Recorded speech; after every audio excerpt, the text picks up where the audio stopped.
আমি এই গাড়িতে যাব না, আমার ভয় লাগছে। চলো নেমে ঠিক যাই। আছে, আমিও যাবো না। এই মা, কিভাবে রিক্সা চালান আপনি? হ্যাঁ, রাস্তাঘাটের মধ্যে ভালোভাবে রিক্সা চালাতে পারেন না, রিক্সা নিয়ে বের হন না। এই চলো, আমরা চলে চলো। যাবো। এই চলো চলো চলো।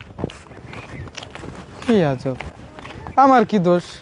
নিজের রান্না নিজেই সামলাইতে পারে না, তখন আমার দোষ।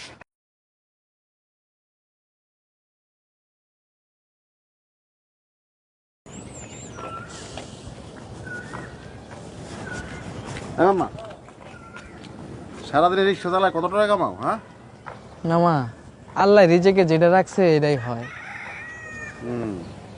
যাবেন নাকি কোথাও? জামু। আচ্ছা ঠিক আছে, শোনো, এই মোবাইলটা রাখো। না না মামা, এত দামি ফোন আমার দিতেছেন কেন? আরে রাখো, কাজে দিব, রাখো। এত দামি ফোন আমার কাছে দেব? মামা আবার কোনো ঝামেলা টামেলা হইব না তো? আরে মামা, রাখো, এটা কোনো সমস্যা